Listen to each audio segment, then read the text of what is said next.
Welcome to the Non-Sequitur Show. Continual watching beyond this point may result in terminal face palming and a complete loss of wokeness.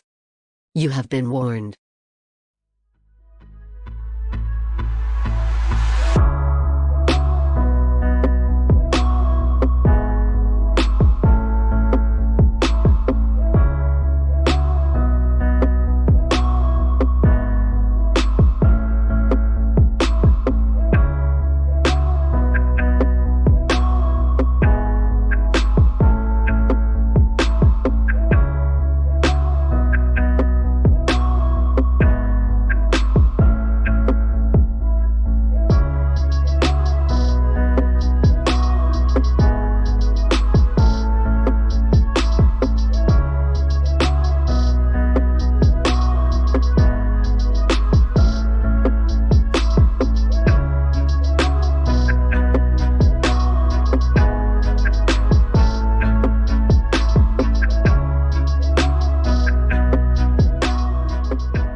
All right, welcome to the Non-Sequitur Show. Yeah, I know it's been a little while. Sorry, I've been busy with stuff, but couldn't pass this one up. This was, this was mind-blowing. This was like the dumpster fire of all dumpster fires, and how can I not talk about the most glorious dumpster fire debate that I think I've ever seen in my life, which should have been on Non-Sequitur if it was going to be a dumpster fire, but it wasn't, unfortunately. It was held at Rice University, and it shouldn't have been a dumpster fire. So I got a few people here. A couple more might be joining us a little while from now. If you wish to join, please let me know. I'll get you the link.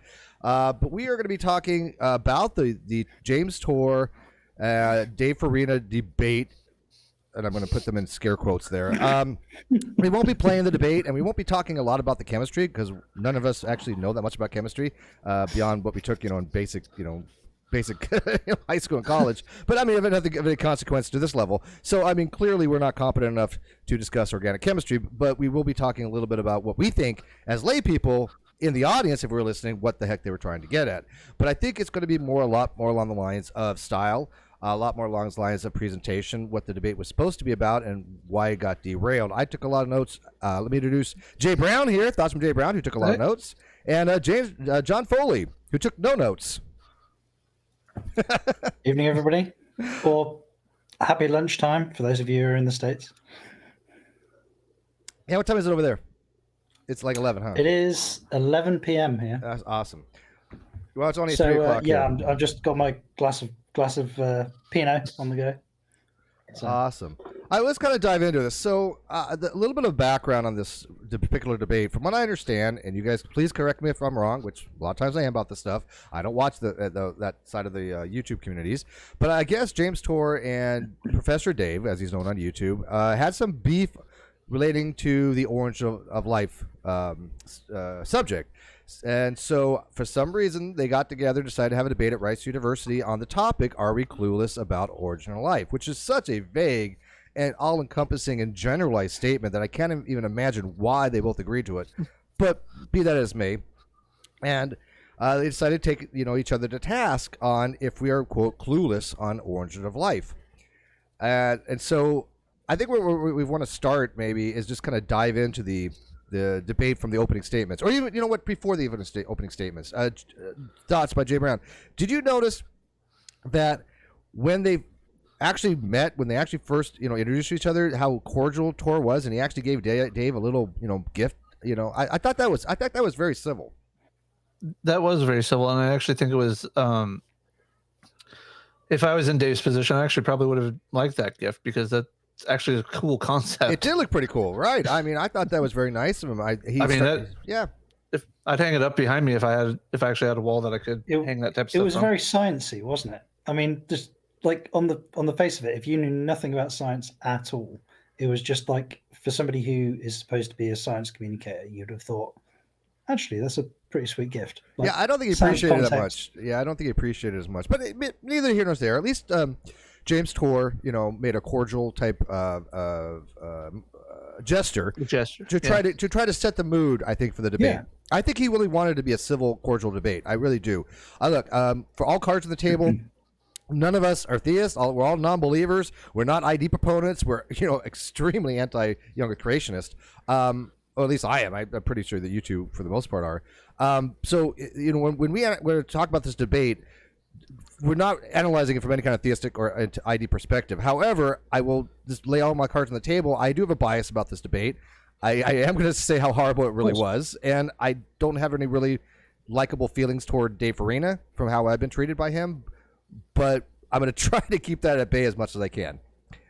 Well, I suppose that's the place to start, really, isn't it? Like, to lay out the biases, because everybody has them. Mm-hmm. And my biases, my predisposition was to be on the side of the person who is supposed to be advocating for science, and not the person who has the conflict of interest between science and creationism. There is a clear and very concise conflict of interest there, and that immediately and very definitely makes me have a deep suspicion about their criticisms of the science. And by the time we got to the end of the debate, I found myself, despite his shrieking, liking the creationist more. Right, I empathize with Tor. Oh, right. I know we're jumping far ahead here, but I got to say it. At the end of the debate, I felt for Tor because I know what it's like to have a certain understanding of a very niche field or something like that. Even though I'm not claiming any proficiency, but there's just something that I do know a little bit about, and some people may not know anything about, and I'm trying to explain to them, and I get frustrated. That was the frustration I felt for Tor, and especially after he was being berated so much. So I felt for him. I really did. Tell you what, look, if you said to me who would I like to go to the pub and have a beer and a chat with, it wouldn't be the fucking scientist.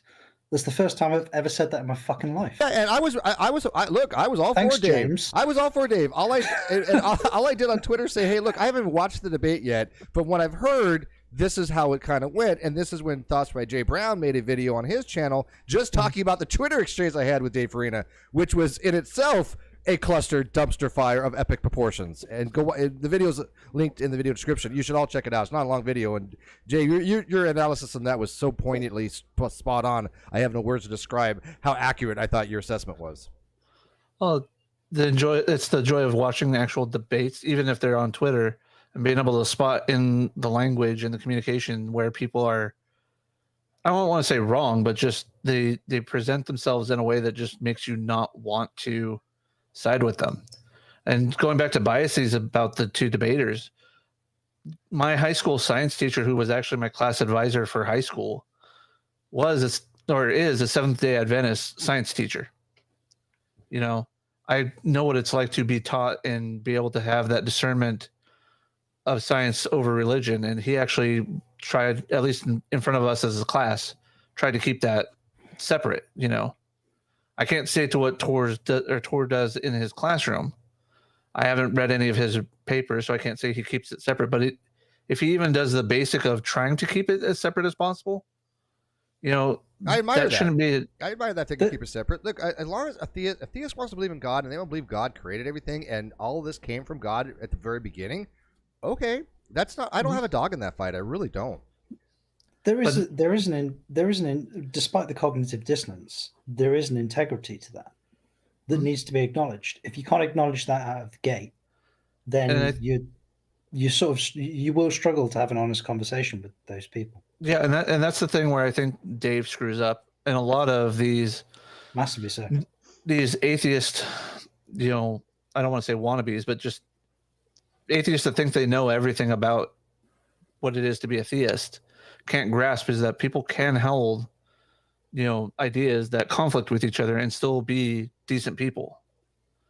They don't have to be liars for Jesus. They don't have to be, Yeah, I mean, I get along with a lot of the experts on the other side. Look, I mean, people know that I've gone along with Sarfati, Dr. Sarfati, for quite some time. I get along with Dr. Hugh Ross for a long time, Dr. Fuzrana. I mean, there's a lot of people that I have a lot of respect for that I don't have to agree with, but we've never been uncivil to each other. Never. And especially at any kind of formal stage. But, I mean, I've been on, when I was doing the show with Reasons to Believe, Agree to Argue, you never saw me I was never uncivil with Fuzz. Never. We disagreed, and we disagreed on a lot of things. We would go out to lunch, and we would sit there over lunch with 7 or 8 people around, just be going back and forth, and it was glorious. I wish I would have recorded. They were great discussions, but it was never contentious. This was just mean-spirited. So, Jay, actually, I watched your. Well, I was going to say I watched your review of the debate. It wasn't really a review of the debate. It was more a review of the presentation of one side of the debate, which I think was absolutely valid. And new subscriber, by the way, because that was great content. Thank you. Absolutely. But I get the distinct impression that the three of us talking right now could have a borderline screaming match with the person on topic A, and then switch to topic B, and be the attitude would totally change. Like, it's about the subject matter, it's about the topic, it's about it's the content of the discussion that we're having, not necessarily the person that we're having. Especially if we're having beer together, right? We're having a beer, it'd be great, right? A pub. This is what I'm saying. This is my dream team right here, to go to a pub and have beer and talk about something along these lines. Within reason, you've got to have you got to have the at least the surface level impression that the person that you're talking to has a degree of honesty to Absolutely. them. Yeah, no, I tend to do that, right? I want to make sure when I engage with somebody that I'm talking to somebody who has sincerity, that somebody that wants to get to the truth, that somebody is actually having an honest dialogue. And it's hard, especially on Twitter, because there are a lot of people that just will sea-lying you and that have no interest in the actual topic and it's just spinning your wheels, right? And I don't like that. I don't want to waste my time with that. And to drag that back to this particular debate, the person that I felt was more sincere was the person that I fundamentally disagree with. Me too. Yeah, I agree. And that really pisses me off. It should. I think we're jumping ahead, but yeah, I think Dave completely squandered an opportunity. If it wasn't like NonSequitur, when we had Ken Hovind on, who is, I think everybody here probably agrees that Ken Hovind is a commensurate liar. The dude is just honest. He knows nothing about science. Yeah. We detest him for years. I mean, I cannot say enough negative things about Ken. But when he came on with Aaron, we still kept it to pretty much the dialogue of the phylogeny challenge, right? I mean, sure, there was a little bit of a, jab, here and there, but, Aaron didn't come in and just, shit all over Hovind without even addressing the science. Aaron did, because he knows phylogeny. And so, and it turned into a dumpster fire, but this is what this channel's about. We like the dumpster fires. This was at a very prestigious Rice University where you had an audience of people that really wanted to listen to get both sides and to get some information. I left knowing less than probably what I did from Dave, and the only thing I even picked up was from Tor. One of the questions I wanted to ask is, like, Rice University. So I'm not familiar with Rice University. I didn't Google it. I didn't look it up. What kind of, if we've got like Cambridge, Oxford, Harvard, those sort of like top like Ivy League universities, and then we've got universities that are in the back of a garage. Where is Rice? No, Rice is pretty well known. I mean, I probably Rice is, go ahead. I was gonna say Rice is pretty much just like that. I would classify it in the tier just under Ivy League, yeah. As far as prestige and everything. So if I had quality, real legit university. Yeah, it's not like Princeton or Stanford, but it's a well recognized college. Yeah, I wouldn't know that from this debate. Yeah, I would agreed. No, it is that it's in that middle tier between like a prestigious state school like UW and their medical facilities up here in Washington, or so if I said it was competent, qualified, and fit for purpose, you would go absolutely yeah. If somebody paid me to go there, I'd go there in a heartbeat. Oh yeah, absolutely. This debate is not a good representation. No, it's not a good representation. They need to deal with that. Let's start off with this was a car crash for them. Well, let's start off with the opening statements. Okay, so the opening statement, and again, I got to tell you, I stopped taking notes about that about 50 minutes in or something like this because it just was so bad. But that's about where I stopped too. In the opening statements, Tor basically gave an overview of what he thought was some of the issues with the origin of life. And again, we're not origin of life people here, but he was talking about the topic as from the science. How do we? And again, people are going to mock my science. Look, I'm not a biochemist. I took basic inorganic chemistry, but I mean, we all know what a polysaccharide is or something, or polypeptide. These are not that complicated stuff. But he was trying to explain how do these things arrive. Prebiotically, how do they come about where we have functional things that can do certain things like proteins that can fold a certain way that can have enzymatic function or do structural things like collagen. Prebiotically, how did we get things to even do polymerizations of amino acids? And this was kind of like the core that I got away from. My takeaway was, okay, so his opening statement was, okay, origin of life. This is what we have missing information about. Which, by the way, I think Dave could have had an excellent opportunity to say, yes, you know what? We are missing that information in our current understanding. But this is what we do know, ergo we're not clueless, ergo I won. But he didn't, right? Because the bar for this debate title was so low. I mean, are we clueless about origin of life? And now it's like, okay, what do we really mean by clueless? Where do you want to set that bar? I mean, because there's a lot of stuff we don't know, obviously, about origin of life. So would you say that was basically his summation of what the topic was going to be as far as what he was going to talk about in the debate? Yeah, that's exactly what he was trying to set as the precedent of what he wanted to talk about. I mean, Tour even actually basically came out and said, I will give you this information and just let you have it, and we'll agree to that's the case. And because I want to focus on these other things.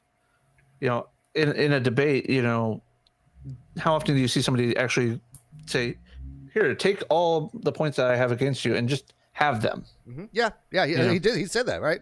I mean, basically, I'm going to grant you all this. I will concede these points for the sake of argument, essentially. Mm-hmm. Yeah. But I think the argument, the creationist position in this debate seemed to be, it wasn't quite a God of the gaps. It was somewhere between God of the gaps and irreducible complexity. That seemed to be the angle that he was attacking it at. Yeah. It wasn't quite God of the gaps, mm-hmm. because he wasn't making we don't know this, therefore God. Right. But he was saying, you can't make this leap from position A to position B. And if you can't make this leap from position A to position B, if you can't answer that question, then you don't get all of your subsequent presuppositions. Yeah, or presumptions. I'm going to introduce my guest here real quick that just jumped on. Of course, yeah. But I think you're absolutely right, and I think, by the way, I will go on record to say I think this is the smartest thing theists have ever done, is to try to move it away from the missing information of science, which would result in a God on the gaps argument, and make it into a philosophical argument, which ID has done. And I don't support ID, right? I think it's kind of remanufactured younger creationism in some ways, but at least it was a better attempt trying to argue for God philosophically than scientifically. I think that was a very smart move by them, to be honest with you. I don't agree with it, but let's be honest here. All the arguments of reducible complexity is the best argument. Yeah, it's a philosophical thing, and it's very technical, so it's hard for the layperson to even try to understand. But Dr. Seigart, welcome back to the Non-Sequitur Show, my friend. Hi. Oh man, feels like only yesterday, right? Oh, dude. Hey, look, man. You're welcome anytime. I know you're a busy guy. You ever since he came on the show, he became famous, and everybody wants to, his attention and stuff. You've made and by the way, I'm not gonna say there was a show that did that, but you have made a name for yourself now. Well, thank you, but you might remember that I won an award from the Non-Sequitur Show. This is a long time ago. The nuns. The Golden Nuns. Yes. The Golden Nuns. I won a Golden Nun for, what was it, being the best Christian on the show, or something like that. On those lines. Yeah, no, I mean, I think you typify what I mean by somebody who exemplifies, I think, Christian values, just like that. If it was like you and Christian, I don't think atheists would really care, most of them. I mean, why would they, right? And so, yeah, I really did think you earned that word. Right? Also, remember that I also debated Kent Hovind on your show. Yeah, a few people have, and those debates talk about a dumpster fire. Yeah, glorious dumpster fires. Because Kent's, and here's the thing, Kent is not in the same league as Tor, obviously. I mean, Tor knows his stuff, and you are a professional chemist. You have a degree, PhD in biochemistry. So when we get to the biochemistry stuff, I do have some questions to ask you, depending on your time, because none of us know crap all about it. But I was trying to take it as the three of us watch the debate. As lay people, what are we getting out of this? This is how I wanted to approach the review. You, as a professional, you might take a different approach, and maybe I want to see if they kind of coincide. Can we do that? Sure. All right, so let's get past the let's get through this opening real quick on the Dave side. So Dave's side again, Tor was basically talking about the definition of life, what a valid hypothesis was. He argued that certain words embellish research, which I think he is correct on this, and this is across the board, ubiquitously in science. Should be noted that he actually conveyed information. Just for an instance, I mean, even the basic stuff of what constitutes "quote unquote" life. He conveyed that information. He explained it. Yeah, he conveyed just by doing that, he explained more than the fucking scientist did. He talked about what prebiotic meant. He talked about polysaccharides. He talked about polynucleotides. He talked about polypeptides. He did go into specified information, which I think he's using it like Shannon information, but he talked about that. But yeah, he really was talking about what the topic was supposed to be, right? He at least explained it. Yeah, let's explain it. Well, like, okay, this is what the topic is going to be discussed. This is cool. I understand now what I expect from the debate, right? At least from his side, but not so much with Dave. And by the way, I think even the main thing that Tor was trying to get at, and Cy can correct me if I'm wrong, but Tor's little argument is kind of like, hey, look, we have all these things going on. How do you explain how they all became functional components to a cell later on, and we exist? This is the main distilled crux of the argument. How did all these individual little monomers and nucleotides and everything all come together functionally in a way we have ribosomes and the central dogma of biology that we exist? Is that kind of in a nutshell, Cy? Yeah, but I mean, Jim Tour, who, by the way, is a friend of mine, so I guess I should say that up front. We've met. I've been on his show. We agree on a lot of things. There's a few things we don't agree on, but that's not relevant at the moment. And yeah, he is a synthetic organic chemist, and his specialty is the very earliest chemistry that would have to be present for prebiotic stuff to become alive. In other words, the synthesis of proteins, the synthesis of nucleic acids prebiotically without any life present. The later steps, which you just mentioned, Steve, are more in the biochemical realm, and that's where I concentrate. Okay, that's fair enough. Yeah, because you're right. Tor's research is, especially if I'm not mistaken, is in synthetic chemistry, right? Can I? Yeah. Go ahead. Yeah. Sorry, Dr. Saigat, can I ask a question? Sure. So there was a part in this debate where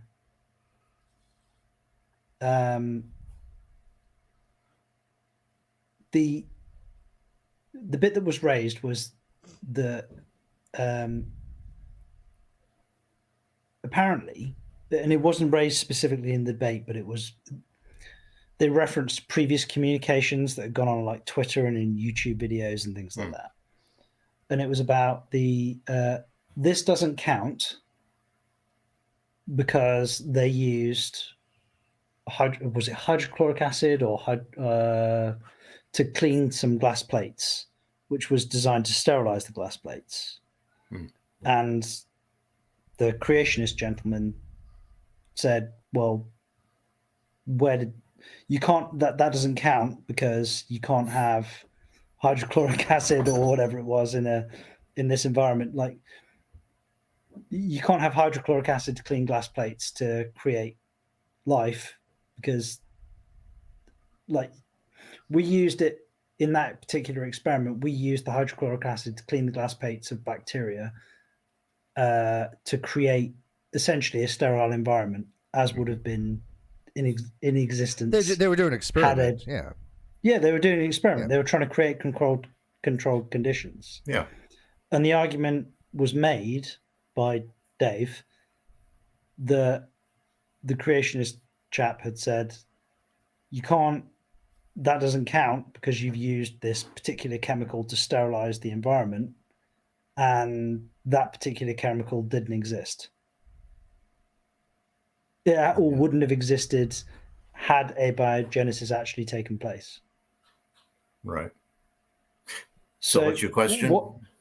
My question is, I can completely see the rationale as to why you would use the chemical to sterilize a glass plate to make that the case. Right.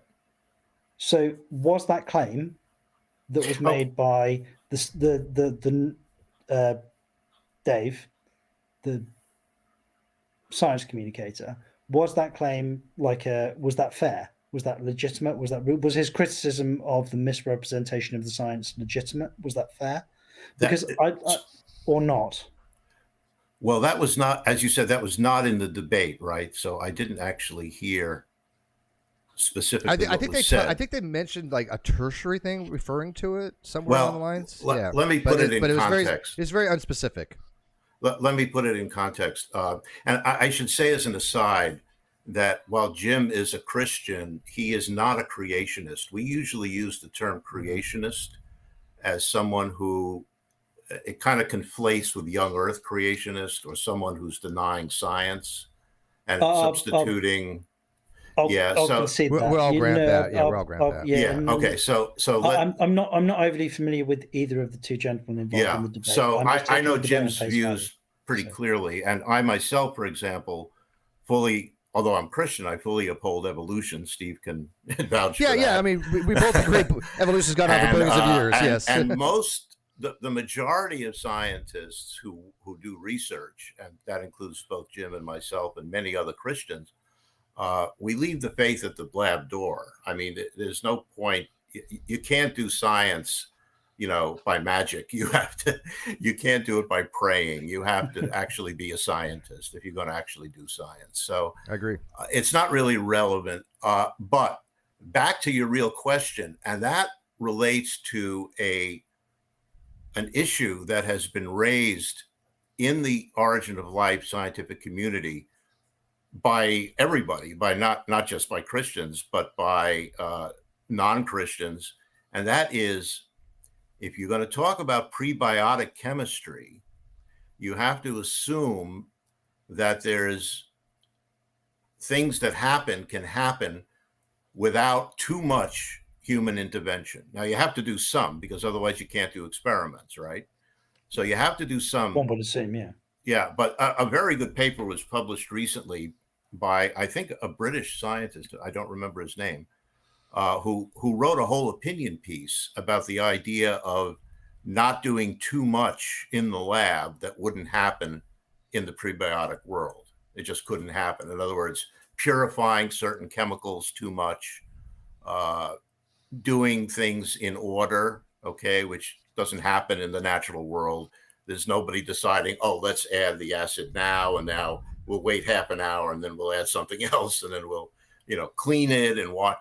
So the one pot cooking method, essentially. Yeah, exactly. So the specific issue you mentioned about not sterilizing, that's fairly trivial, and it's correct that there's no problem with sterilizing. If you can't do any real experiments in a lab unless you've sterilized everything, because you have no control. Exactly. Yeah, exactly. I think Right. you absolutely have to control it. And before I get to his opening statement, I was going to ask this later on, but I think maybe I'll ask it now because it really does get to the crux of, I think, Tor's argument. So let me ask you, Desai. So if in a naturalistic world where you have some kind of materialism where there's just these laws of the universe, these nomenological laws that exist, and God created the origin of the universe, boom, we're here, through inflation, all this other stuff, through cosmology, and all of a sudden 5 billion years later, whatever, 4.54 billion years later, we have existence. But somewhere along the lines, is Tor arguing that these polymerizations, the early prebiotic, God had a hand in doing, or he just set up the laws to do it? Because if he just set up the laws to do it, we should be able to figure out when those things occurred, right? We could go back and eventually figure it out. Consistency, so we should be able to work it out. Right, exactly. And if not, then he's arguing that even if you have all these laws, it still required a God to put his hand in and go, okay, mix it all up and make it kind of work. And I'm being hyperbolic, but you know what I'm trying to say. I do, and Jim has never said that. In fact, even in this debate, he said, if I remember correctly, it was hard to remember things that were said, but he said, will we ever have an answer? Probably yes, but it's going to take a long time. Yeah, he did. And by the way, that's absolutely in line, as he tried to say at the end, but it was very difficult. That's absolutely in line with consensus scientific opinion. Mm-hmm. Sutherland, Shostak, Cronin, I mean, all of these folks are saying we're not close. Now, when Jim says clueless, I agree that that's Hyperbolic. not a great Yeah, statement I agree. because we don't even know what that means. It's so vague. And Yeah. there has been progress. I mean, it's not that there's been no progress, but the progress has been very, very slow and very, very little compared to the huge amount of unknowns that face us when we go in the whole ladder of things that have to be explained, and we're just at the very first rung. Do you think that's because the utility in terms of monetization in relation to the question? So, like, if you wanted, like, if you're a pharmaceutical company, for example, and you're plowing investment into it, and you've got a drug that you're trying to answer a particular question to or solve a particular problem, you'll plow a lot of investment into it. But where life actually came from originally is so far removed from our current biological condition that, like, how do you monetize it? It's not for the nature of the pure science, you know. Yeah, you may be right. I mean, nobody's making any money on this.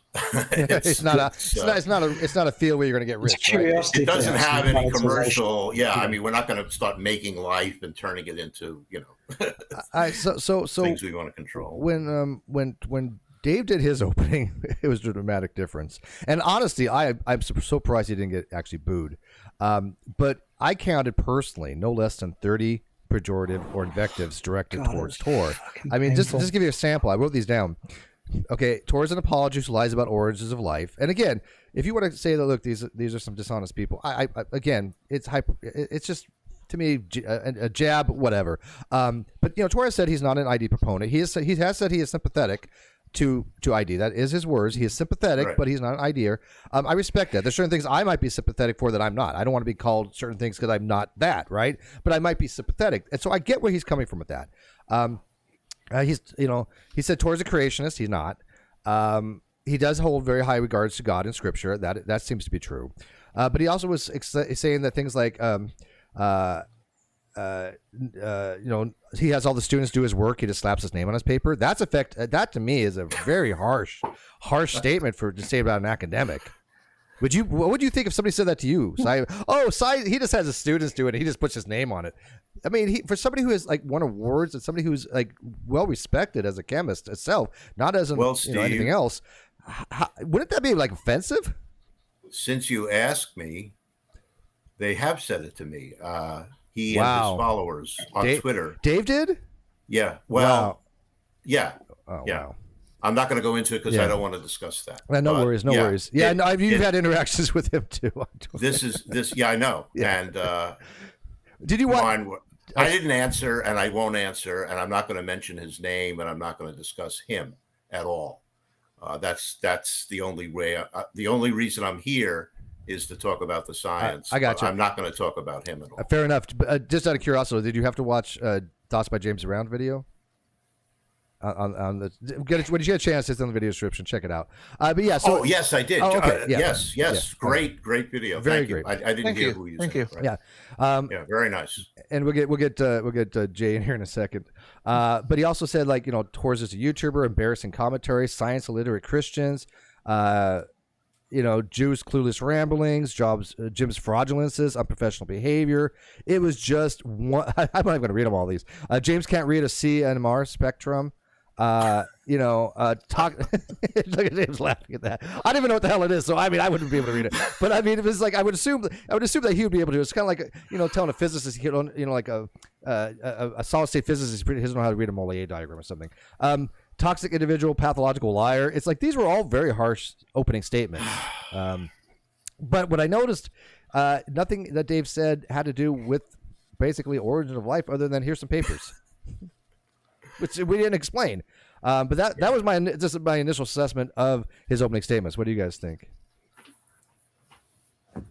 That's exactly what I read in it too. Basically, my notes were that he, rather than actually address the topic, he just wanted to personal attack, and for no other reason than the fact that Tor is a scientist, but also a Christian, and in the way he presents it, makes it sound like in his mind that you cannot be both. Right. That's right. True. Which I think is disingenuous.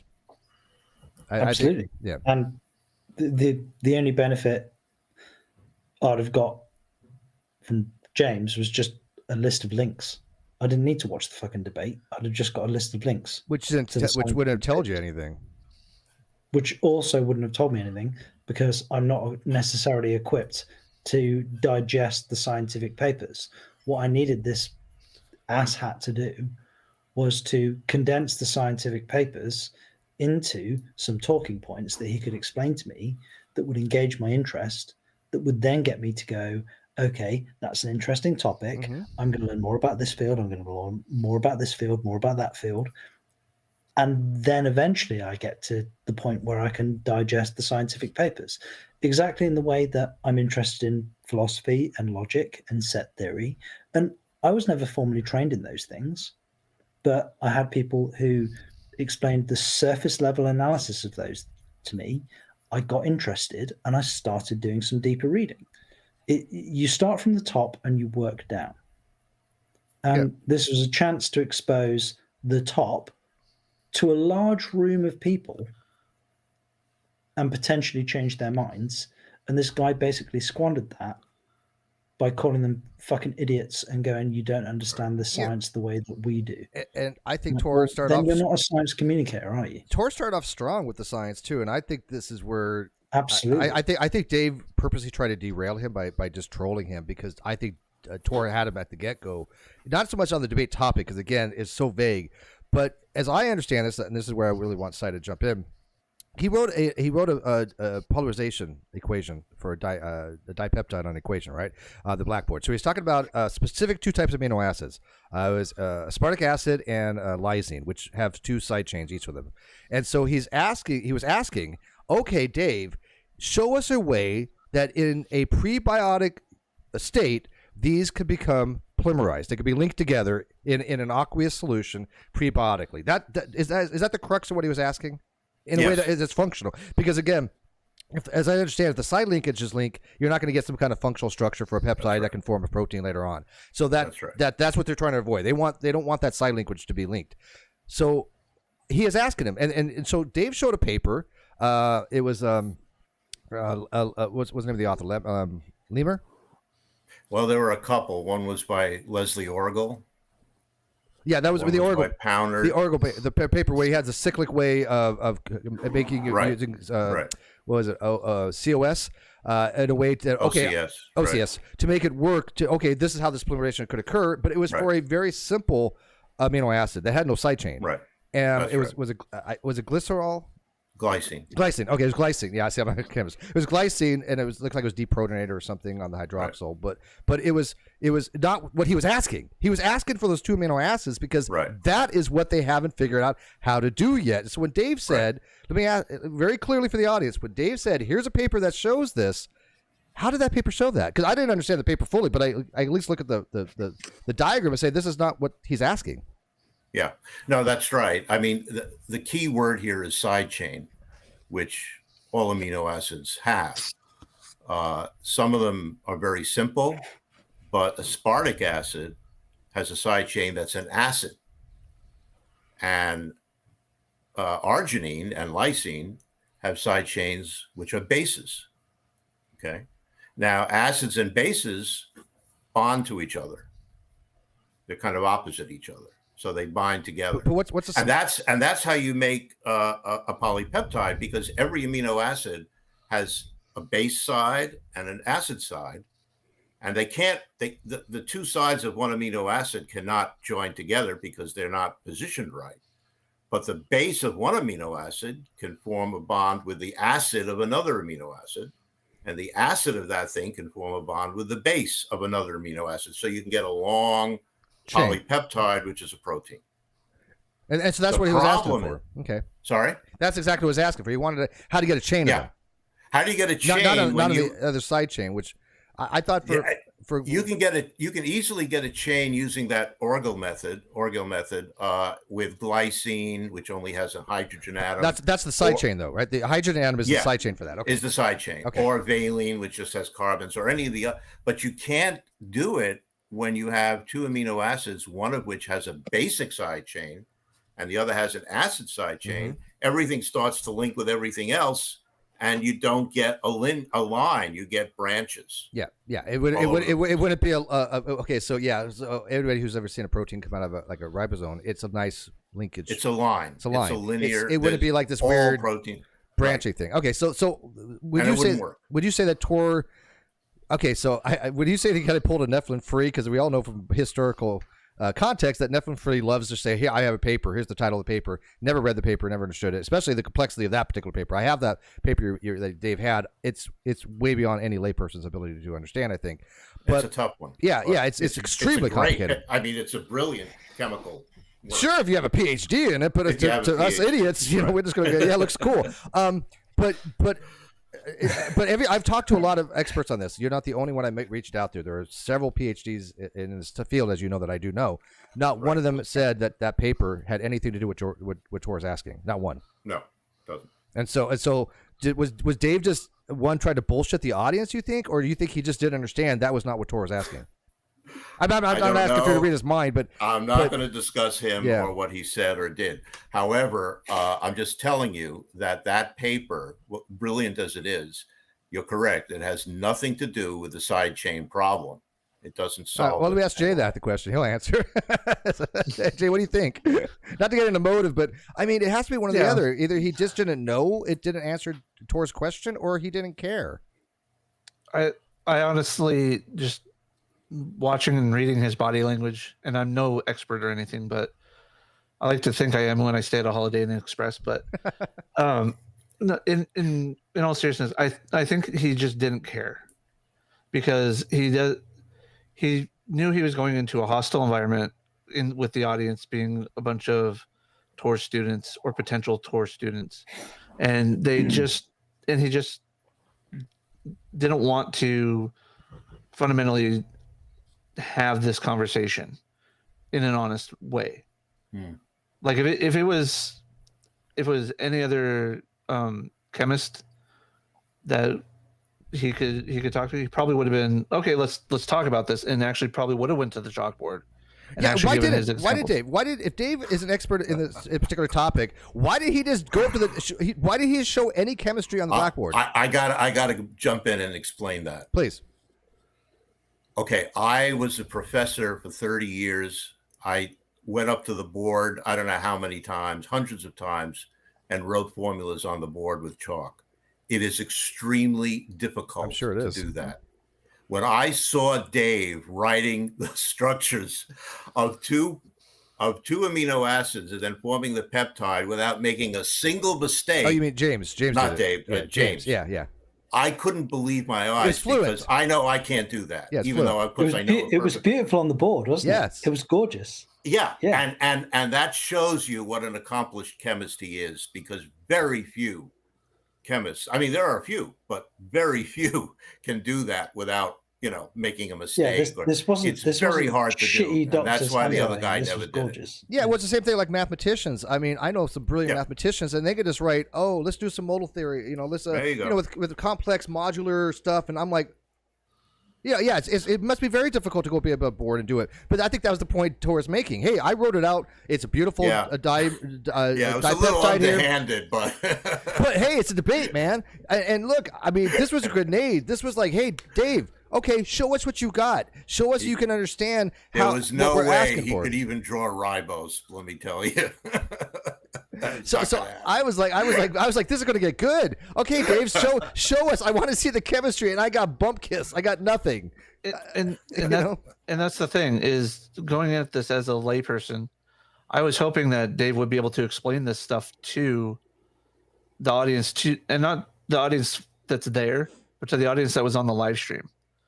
And those of us watching it later on, because if you can sit there and say, I've got this paper, well, okay, I could go, like Steve said, I could go read the paper and be way over my head. But if you can effectively communicate it down to, this is what it means, and if not, give us a diagram on the chalkboard, maybe have a slide presented because you knew this was going to come up. If you actually prepped for your debate, so why not have that slide ready to go? Here's what it means. Let me explain it to you. Well, I got to tell you, frankly, Jay, I was surprised and disappointed by the extent of the, I guess I could just call it ignorance on that side. I mean, one of the most famous, I think, talked about episodes in that debate was this issue of RNA function. Do you remember that? Mhm. It even brought a moderator in to say, what do you mean by function? It says, is it because function is just Yeah. so? It can mean just about anything. I remember, when they were No, trying to. What is it? What do they mean function? Do they mean ability to fold, or they mean something more specific? What do they mean? No, RNA there are different types of RNA, many different types. Well, the three main types, okay? And they have completely different functions and completely different structures. Now, what the paper that he showed, and he said functional RNA, was about a kind of RNA that acts like an enzyme. It's called a ribozyme. Mm-hmm. It actually catalyzes chemical reactions just like an enzyme, just like a protein. Sorry, can I just interject quickly? Sure. I think what he said was that specifically what the moderator said was, what do you mean by functional? Exactly. Yeah. So he's talking about the ribozymes in the ribosome that does the What actual he was talking about polymerization. was a paper that talked about that you can get 5' 2' linkages and still retain function. Mm-hmm. And that was about ribozymes. What the discussion was, why 2' to 5' doesn't work, was about the kind of RNA that codes for proteins. Yeah, okay, so it was because it's a totally different function. It's not a messenger RNA. Exactly. Okay. It is. It's a messenger RNA. Yes. Yeah. Oh, yeah. It's That's right. Messenger that codes. Yeah. And if you have 2', 5' linkages in messenger RNA, nothing happens. Even if you have one. well, let's ask about that, because he was talking about the bases. So you have the base and the phosphate group on some of these the 3 and the 2' linkages. So as I understood it, and again, I suck at chemistry, but on the 2 and the 3 you have hydroxyl groups. Yeah. And so the linkage that they want is the hydroxyl group from the phosphate group to the 3' of the base, correct? Yeah. No, the 3' of the ribose. The ribose. Okay. The ribose, not the base. The ribose, the sugar. So on the 3' of the sugar, that's what the phosphate has to connect with, not the 2'. Yes. If it's on the 2', not the 2'. And so they were saying, he was, if I understood Tor, he was arguing, if we have these things connecting, and a lot of them are the 2', or even some of them are the 2', you're going to have some problems. Absolutely. That's true. And the problems you have are not with making a ribozyme with enzymatic activity, but with making an RNA that will code for anything. Because just like proteins, messenger RNA is a long linear molecule. It can't do branching, and it can't have all the errors that would occur if you did a 2', 5' bond. So the functionality that Jim was talking about was the functionality of coding. The functionality in the paper was about the functionality of a ribosome. So they were talking about two different types of RNA. That's why the moderator broke in. He realized, he's a chemist too. Right. He realized that there was a... But the other side didn't, as you had put it. The other side didn't seem to realize that. No, he never got it. Yeah. Is it a 50-50 on the 2 or 3, or is it tend to prefer one or the other? For coding? No. For when you have the OH on the phosphate group, does it prefer to go to the 3 linkage, or does it prefer to go to the 2? Or that there's a lot of research on that. It sometimes it prefers the 3, sometimes it prefers the 2. I think they talked about that a little bit. They did a little. Yeah. It's pretty close. But prebiotically, prebiotically, it's going to be flipping a coin. Yeah, 50-50. Yeah. And so that's what I think. That's what I think the big issue was, and this is why I think that when we were reading this, or listening to this debate as complete lay amateurs on the subject matter, I wanted to take away a little bit of the chemistry. I find it fascinating. I don't have to be a biochemist to go, I know what RNA is, but I wasn't getting that anything from the other side. Tor was the only one talking about the actual chemistry related to origin of life. And this is what I'm mortified when I hear people, I've listened to some reviews and they're like, oh, Dave did so well, blah, blah, blah. I'm like, I took away nothing from the chemistry from him. Absolutely freaking nothing. I learned less. I actually lost knowledge on the topic. So Jay, you want to weigh in on that? Oh, I was just gonna say the same thing. I want to learn. That's why I tune into things like that. And if I can't be taught something, then it's a waste of my time. So why should I even watch it? I mean, I subscribe to Curiosity Stream and Nebula to get extra content that I don't get here on YouTube or on other platforms, because I'd rather learn and be taught than to be just, this is why this person does this. And again, I hate bringing it up, but it's just attack after attack, and it rather than actual discussion of the topic of chemistry. Yeah, who would you rather learn chemistry from, Cy or Dave? I mean, especially on this kind of stuff. It's like, come on. And I'm not saying, look, and I'm not even arguing Dave doesn't know chemistry. This is, again, what they're talking about. Within his little area, he obviously has the basics enough to understand, because he talks about chemistry, and some of them probably used his information to even pass Tor's courses, like he said. But this was on a very niche topic of origin life that he even admits neither have a specialized thing, but Tor's is probably a hell of a lot closer than Dave. But when you're talking past each other to the point where they're not even, when Dave's not even recognizing that you're talking about two different types of RNA, or citing papers that are not saying what the answer is to Tor's question, this is not a good look. No. Yeah. Steve, I'm going to have to take off, but I want to say something before I leave to everyone here and to the audience. There's a very good YouTube show made yesterday by Cameron Bertuzzi. You know who he is. I right? do. Capturing Christianity. Mm-hmm. He had on a friend of mine named Paul Rimmer, who is a really good chemist and works with Sutherland, or has worked with Sutherland, one of the pioneers in origin of life. And Paul does a fantastic job of going into the chemistry in depth.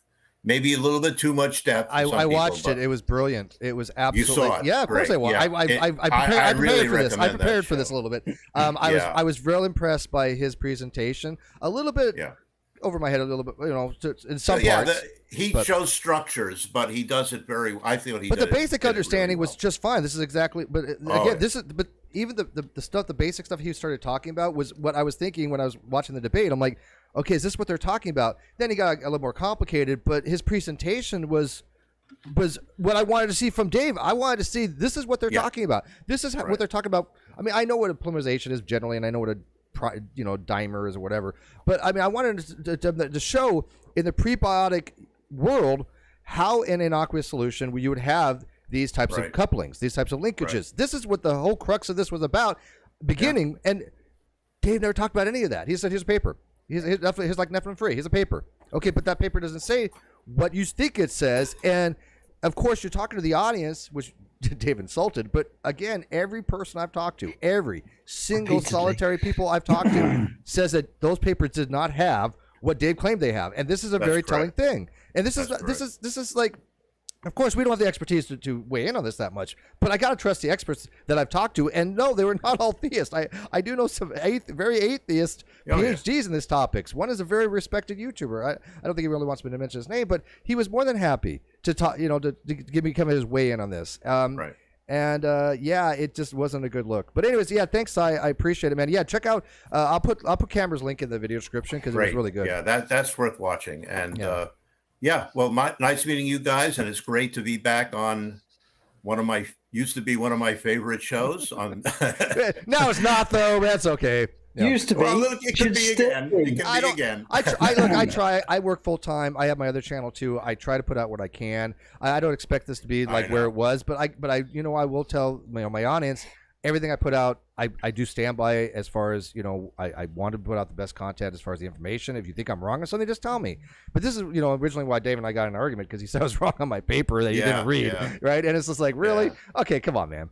But all right, Doc. I appreciate it, man. Take care. Nice to meet you. All right. Bye. Nice meeting you guys. All right. Thanks, all right. So I don't even know where else to go, because I mean, after Simon pointed out that these were not papers that answered Tor's questions, I think it's almost done at that point. I think so we could argue, well, we're not clueless though about Origin Life. Okay, fine, I'll grant that. But again, that's such a nondescript term of what do we mean by clueless. If you're saying, hey, how much do we know about Origin Life? Not a lot, but Dave's saying, well, we know this much. Okay, we know that montmorillonite and clay can do certain things, and it could desiccate and it could dehydrate, so it's not an aqueous solution. Okay, yeah, but still, how do these polymerizations occur? Go ahead. I'm not going to make a claim to knowledge here, obviously, because I don't have it. But the fact that I had issue with the way the argument was presented, and now we have a person who is essentially a qualified and trusted source who goes, yeah, the information that was presented didn't answer the question. We have a presentation lacking issue, and we have a content lacking issue, which essentially renders the argument fucked on both fronts, surely. Yeah, it was really, well, I didn't like the title to begin with. I thought the moderation was iffy, but I understand what they were trying to do. I get it. I mean, they just had to decide on what papers to bring. And by the way, Dave did smuggle in an outside paper, which I thought was a little... Yeah, that I had that note too. I mean, if you agree, if that's the thing, if you're not going to respect the debate rules that you guys set out, and you're just going to sit there and attack personally, then you obviously aren't going in for a debate. You're just going into troll. Yeah, that's all he was doing. This was one big, massive troll by Dave. That's it. That's all it was. Yeah. It was not to educate the audience. It was not to change minds. He didn't change a single solitary position of any person in that audience or those that reviewed it. And you have all these sycophants going, Dave, you did so well. Again, if this was on NonSequitur show and he just wanted to crap on Hovind, I get it, okay? I would have been all supportive of Dave, tear him apart, we don't care. Hovind's just a pathological liar. But you're trying to convince people that are taking things from a very, very scientific type of avenue, something that, and philosophical avenue as well, something that you have to have some at least basic understanding to even dive into what the hell they're talking about. Some of my audience might know a little biology, some may not know anything about it. They may have no idea what a hydroxyl group is. Okay, it doesn't matter. We go in watching that debate, going, okay, it's just an OH group. Oh, it's but look, physics, fine. Chemistry, biology, fucking don't care. Well, let me. I mean, how much? I don't remember. You have a pretty good understanding of physics, right? Mostly. Okay. Well, I mean, like, I'll just give it simple. If somebody was like arguing a debate about physics, and somebody was saying something along the lines of, I don't. Let me think here. E equals mc cubed. And you're like, okay. What? That's not right. This is what it seemed like to me when Dave was arguing things that just didn't sound right to me. From what Tor was saying compared to what Dave was saying, it seems so against everything I even could read about the topic. Didn't seem to make sense to me about what Dave was saying, because he really wasn't trying to explain the chemistry. He was just there to troll a Tor. I'm trying to catch up on the live chat, by the way. I haven't forgotten the live chat. Sorry, guys. It's fine. The thing. It's exclusively down to the attitudes for me, and I cannot drag myself away from that.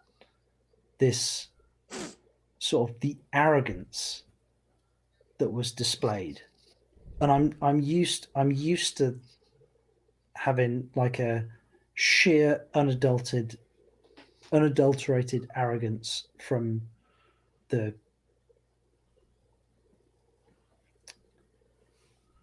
Not the I'm going to stop using the term creationist because I've been corrected on that front, but the religious believer side of the argument. And I did view this debate like that. I did see it like that. There was that dichotomy. And the fact that I was seeing just this supreme arrogance coming from a person who was supposed to be arguing from a position of not scientific authority. That sounds arrogant in and of itself, but I scientific really knowledge, though. He was positioning himself to be of scientific knowledge that he didn't possess.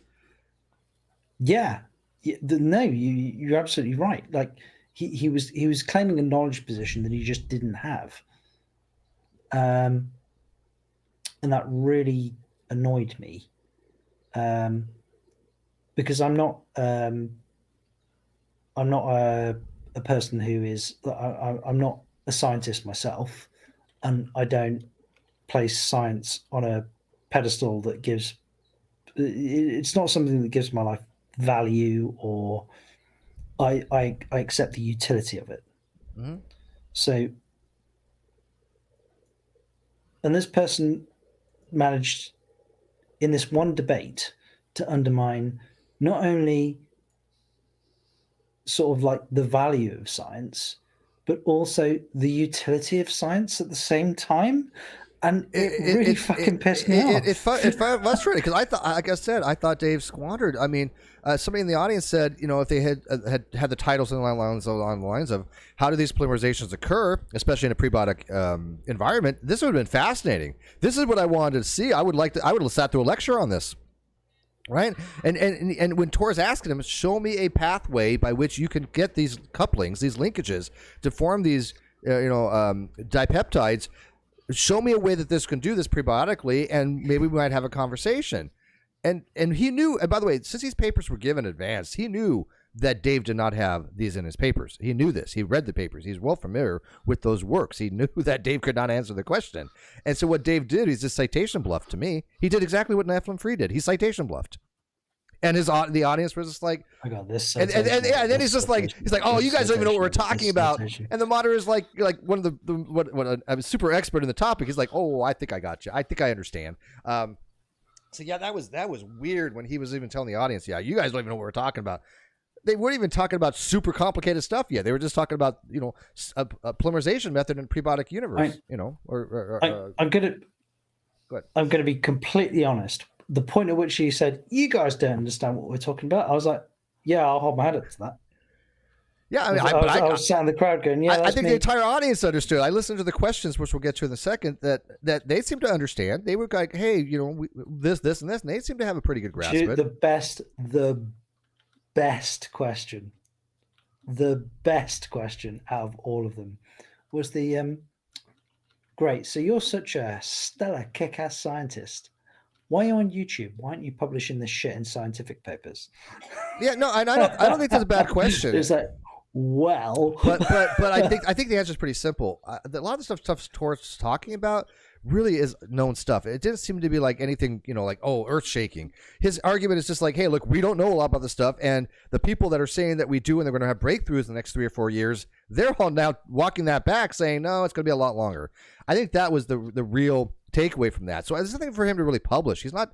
I don't know what he would even publish out of it, right? I mean, what would be his argument that if now he had an argument that it cannot be done?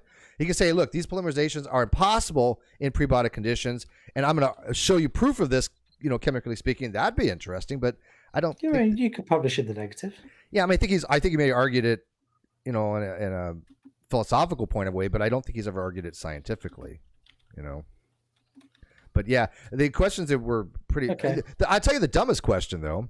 Who do you think the dumbest question was? Because, and I hate to say it, and I'm going to lose all my subscribers. Absolutely, it was on Raw, and it's so funny.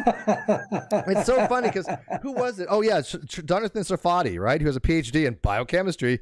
I had put on Twitter. I said, "What the?" I've already considered this point in my argument. I was like, "Sit down and shut up." I was like, "What does this question have to do? Fuck all with this debate." It was so out of left field that had no relevancy whatsoever. And Sarfati's like, "Oh my god, I'm so glad I was not the only one that thought this." He's like, yeah. It's like, oh my god, because I was thinking, am I wrong? Is how is this related? But Sarfati's like, yeah, I'm so glad I'm not the only one that was wondering what the hell that had to do with the topic. And our was just way out of left field because his specialty, you know, his thing is phylogeny.